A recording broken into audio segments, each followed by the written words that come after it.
Recently, a lot of people have been asking me about the granny flat. Do you think it's actually worth doing? Well, on the surface, it sounds amazing. No building consent, lower cost entry, but is that really that simple? Let's break it down properly today. Firstly, let's look at what this policy is about. In simple terms, if it's under 70 square meters, single story, meet certain conditions, you may be able to build it without going through the full building consent process. Why is this important? Because before this, the whole process was very time consuming and costly. But now, suddenly, the barrier to build something small and functional on your own land has become a lot lower. And that's exactly why so many people started asking, does this make sense for me now? And this is really the key question. Just because something become easier doesn't mean it's the right thing to do for everyone. So the real question is, who is this actually for? I think it makes sense for 4 types of people. Let's see if you are one of them. Number 1, if you want to live close to your parents, but not too close.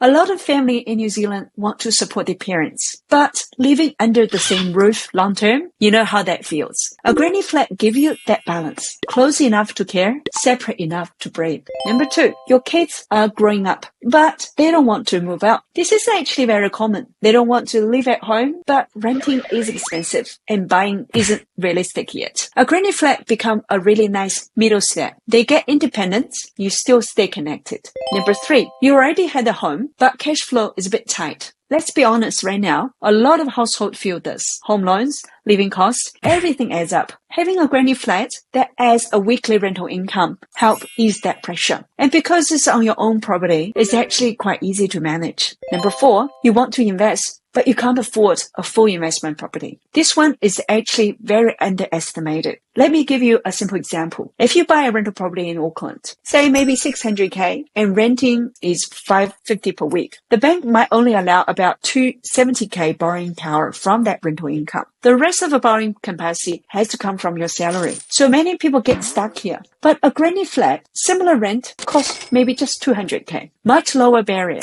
much less pressure. Now, the next big question, is it actually worth doing it? If you are doing it for family, honestly, there's not right or wrong answer. But if you're thinking from an investment perspective, I usually tell my clients to look at 3 things.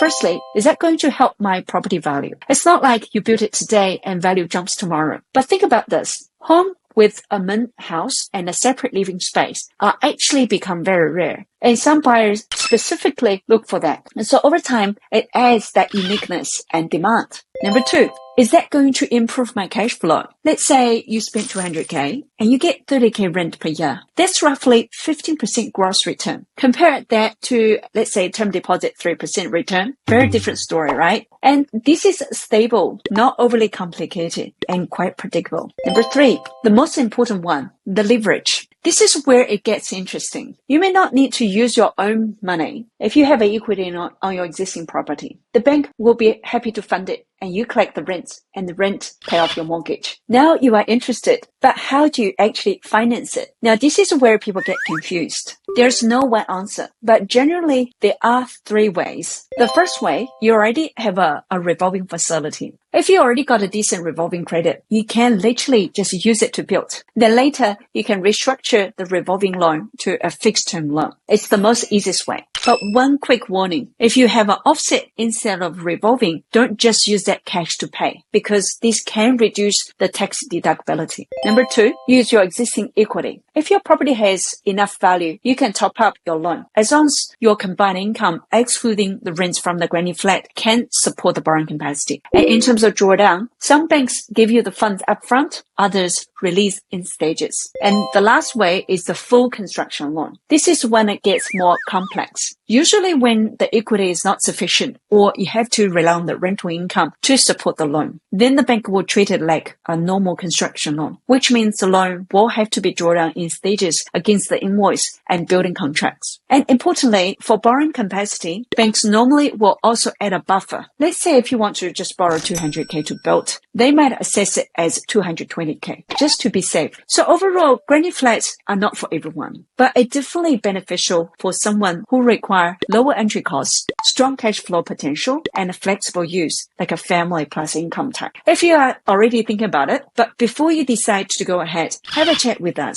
We can walk you through your situation and see if it is actually makes sense.